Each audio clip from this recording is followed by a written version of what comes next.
Ahora bien, continuando con nuestro relato sobre la desaparición forzosa de Pedro Infante y el problema personal con los alemán por la relación del ídolo con Christian Martel, también podemos mencionar que sumado a este problema, la Dirección Federal de Seguridad, la CIA mexicana, creación de Miguel Alemán Valdés como presidente de México, entre sus funciones principales era detectar enemigos políticos, entre ellos a los comunistas,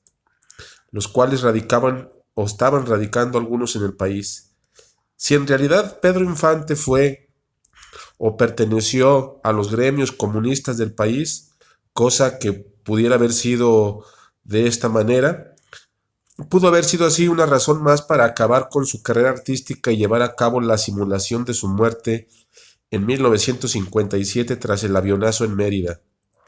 Pudo haber sido descubierto sus nexos comunistas y advertido por los sujetos que lo secuestraron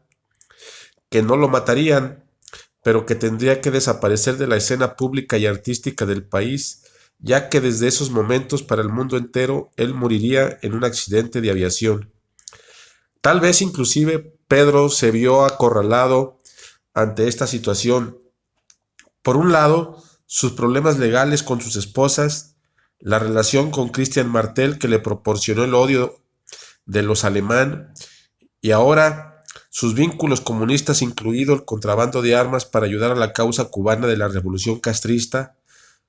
tal vez no le quedó de otra que hacerse a un lado y aceptar las condiciones de aquellos hombres, los cuales por órdenes de sus secuestradores intelectuales fue brutalmente golpeado y torturado hasta dejarlo casi muerto e inconsciente, después encerrado en cárceles militares del gobierno bajo vigilancia constante y extrema condición infrahumana. Vida y tormento de Pedro Infante, de 1957 a 1983. En vista de lo hasta aquí investigado, podemos realizar una semblanza de los hechos tal como pudieron haber ocurrido, de acuerdo a las versiones de personas que tuvieron contacto de primera mano con el ídolo de Guamúchil. Cabe mencionar que nuestro objetivo es recrear los hechos de una manera objetiva y apegada a la realidad, por lo que cada quien tendrá su punto de vista. A continuación detallo la vida de Pedro Infante durante los años de 1957 a 1983. 15 de abril de 1957, eran las 7 de la mañana en la ciudad de Mérida, Yucatán, cuando arribaron al aeropuerto de esta ciudad Pedro Infante y el capitán Vidal para partir rumbo a la Ciudad de México. Sin embargo, antes de partir, Pedro y el capitán Vidal son interceptados por varios agentes de la Dirección Federal de Seguridad, una organización secreta policíaca de investigación y persecución creada y controlada por el expresidente Miguel Alemán Valdés. Los agentes tienen órdenes de matar a Pedro Infante y a sus acompañantes por órdenes superiores de la misma presidencia de la República, debido tal vez a amoríos con la amante de un político poderoso, donde estaban involucrados los alemán, tanto el padre como el hijo, el Junior, los cuales llevaban por medio de la Dirección Federal de Seguridad una amplia investigación de las actividades del ídolo de Guamúchil en aquellos lugares del sur del país, queriendo buscar herramientas más poderosas para desaparecer al actor. La investigación hecha por la Dirección Federal de Seguridad arrojó datos fidedignos de que Pedro transportaba armas en las avionetas de la empresa TAMSA, con el objetivo de que llegasen a destino cubano, especialmente para un joven comandante de nombre Fidel Castro, el cual, desde años atrás, el mismo Pedro Infante había conocido en sus giras realizadas en la isla caribeña. Estas dos razones, una personal y otra política, fueron las que creemos llevaron a la determinación de los políticos mencionados y en altas esferas, tal vez muy por encima de ellos, el gobierno estadounidense y la CIA norteamericana, a terminar con la carrera del ídolo de una manera tajante, desaparecer a Pedro Infante. Así quedaría resuelto el problema del Junior y su competitividad personal con el ídolo en lo que se refiere a Christian Martel, la ex Miss Universo de 1953, que tenía cautivados tanto al padre e hijo, hablando de los alemán, y al cantante ídolo nacional que tal vez, muy probablemente, estuviese la ex Miss Universo embarazada. Hay una posibilidad de que estuviese embarazada de Pedro, según versiones, repito, extraoficiales. Los agentes secretos enviados a esta misión iban con las consignas muy claras: borrar de la faz de la tierra para siempre a Pedro Infante, por lo que le secuestraron momentos antes de su regreso a la Ciudad de México, indicándole que estaba bajo averiguación por el tráfico de armas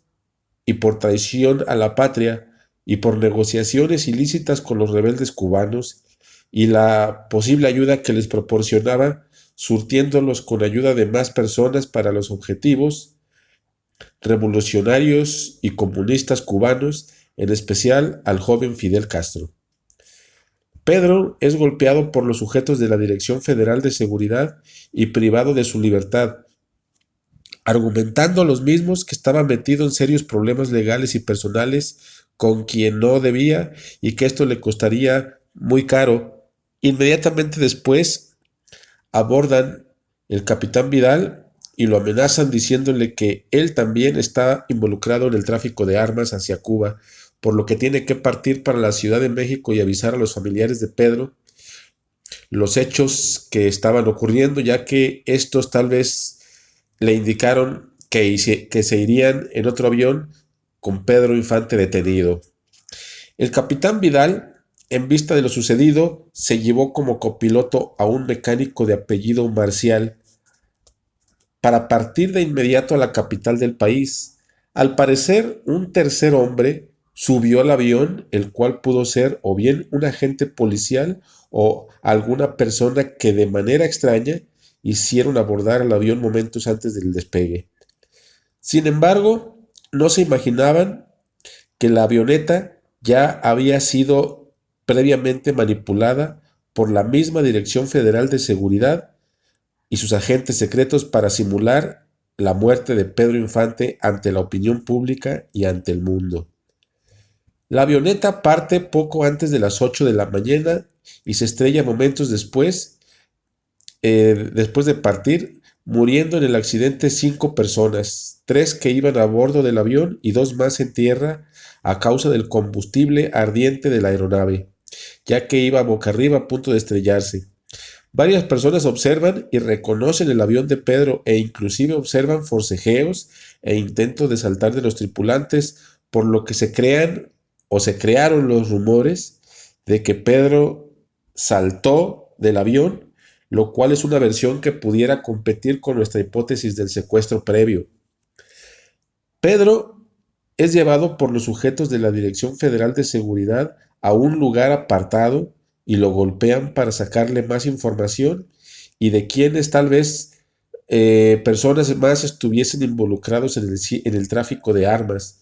Lo amenazan diciéndole que su vida como Pedro Infante y como actor y cantante y personaje público se terminó aquel día 15 de abril del 57, ya que acababa de morir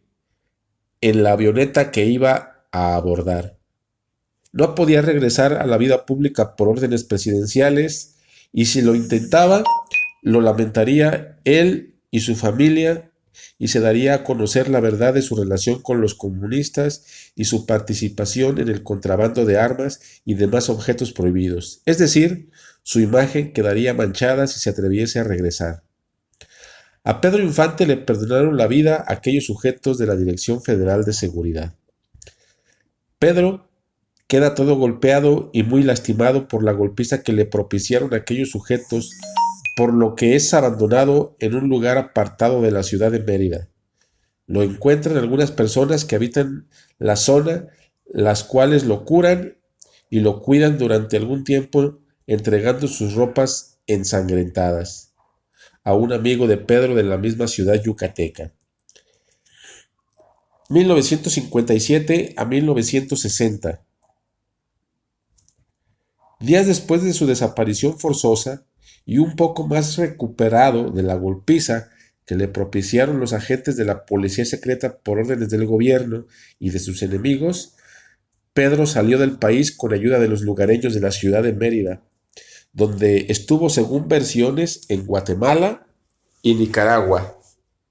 Iba y venía, entraba y salía del país por el temor fundado de que los agentes de la policía secreta estaban rondando la zona, tal vez por arrepentimiento de haberlo dejado con vida o por órdenes del gobierno, ya que es muy probable que Pedro hubiera contactado a Cristian Martel y hubiese querido realizar un encuentro con ella, sobre todo si fuera verdad lo de su embarazo con el ídolo.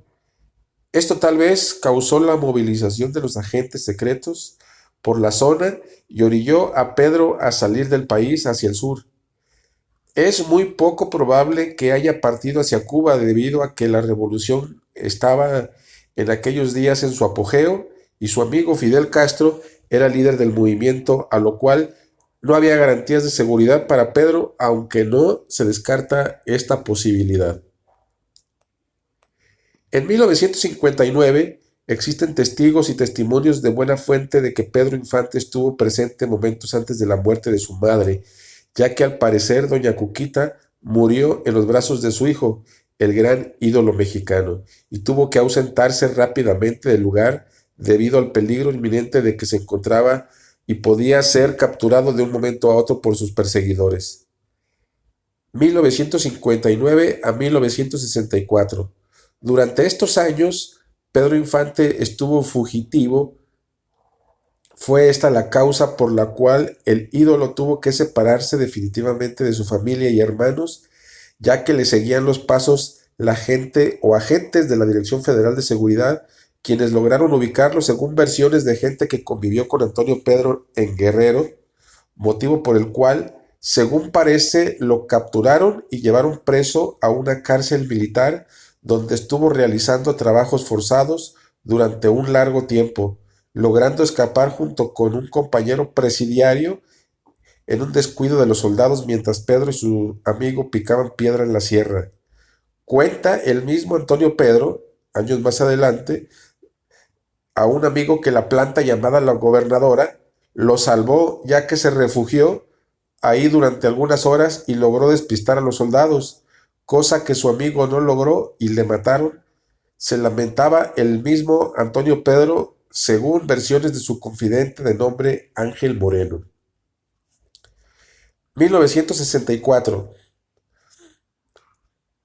Al lograr escapar Pedro y verse perseguido de nueva cuenta por sus captores, se interna en las selvas de Chiapas y Oaxaca, en donde de manera sorprendente y casual, muy al estilo de su película Escuela de Vagabundos, conoce a una familia, la cual le da asilo en Los Pajares. En esta familia cuenta uno de los hijos de los señores de esta casa, que en aquella época de 1964 él conoció a un sujeto con barba y aspecto de vagabundo totalmente desaliñado, al cual ayudó y llevó a su casa con sus papás y hermanas. Le dieron asilo y al rasurarse y bañarse le encontraron parecido con Pedro Infante, a lo cual él afirmó que él era el mismo Pedro Infante y les cantó algunas canciones. Mis hermanas se enamoraron de aquel hombre, continúa su relato este sujeto, y dice que su madre no vio con buenos ojos a este por andar simulando ser Pedro Infante y enamorar a sus hijas, motivo por el cual lo corre de su casa cuando no había nadie que lo impidiera. Años más tarde, este sujeto contó esta versión diciendo que le reclamó toda la vida a su madre por este acontecimiento de haber corrido a ese hombre que pudiera ser Pedro Infante, decía en aquel entonces y después afirmaba al saber la historia de Antonio Pedro. 1964 a 1967. En esta época, Pedro Infante estuvo, según versiones de fuentes confiables, en Ruiz Nayarit, piscando ajonjolí con un amigo sacerdote de su adolescencia de nombre Maclovio Gaxiola, con el cual en sus épocas de adolescente juntos aprendieron a cantar y a tocar la guitarra para llevar serenatas a las chicas de su pueblo. Según estas versiones, Pedro estuvo varios años en protección de su amigo de juventud, quien ya era sacerdote y componía himnos católicos, el cual le dio asilo y seguridad durante algunos años en este poblado de Nayarit. 1967 a 1971.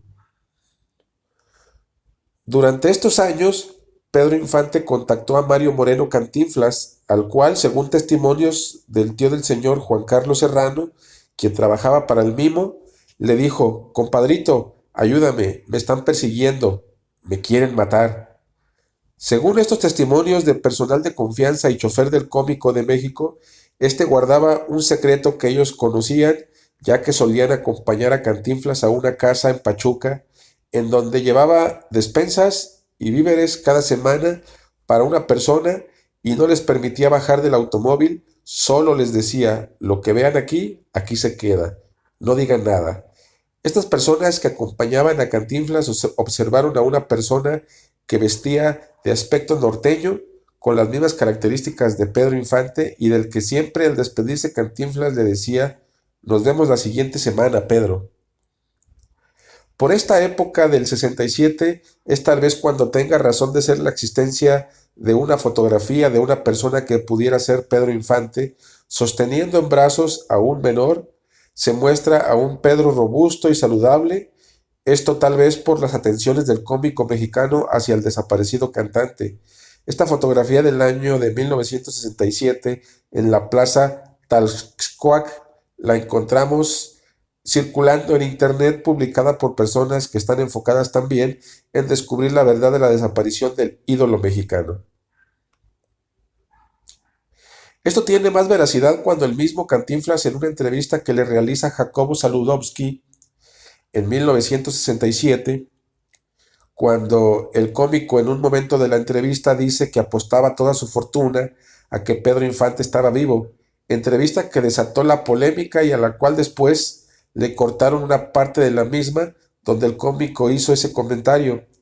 Según versiones, Cantinflas recibió amenazas del gobierno si seguía diciendo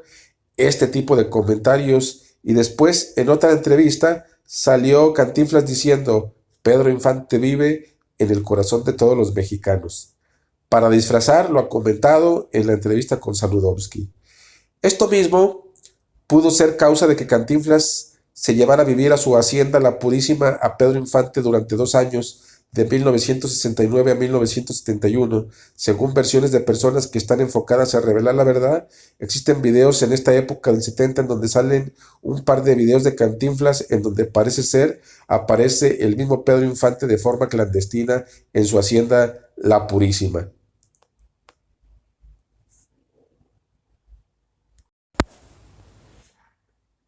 (1972) En 1971, Pedro se retira de la hacienda de Cantinflas, ya que al parecer estaban descubriendo su identidad propios y extraños de la hacienda, por lo que sabemos que va para Chihuahua, en donde estuvo con una familia de apellido Hurtado Borjón.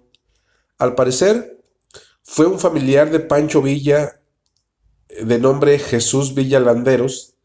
quien lo protegió durante los años venideros en la década de los 70 y le consiguió una identificación legal bajo el nombre de José Antonio Hurtado y Borjón, una familia amiga del familiar de Villa, quien aceptó brindarle ayuda a Pedro Infante. Esta misma familia fue la que lo convenció de que se presentara en el programa de televisión en 1972, Sube Pelayo, Sube, donde se realizaría un concurso del doble de Pedro Infante. Este programa era conducido por Luis Manuel Pelayo, aquel bromista en la película de Escuela de Rateros, y la última protagonizada en vida bajo el nombre de Pedro Infante. Versiones de personas que estuvieron trabajando en este programa vieron la actuación de Pedro Infante bajo el nuevo nombre de Antonio Pedro,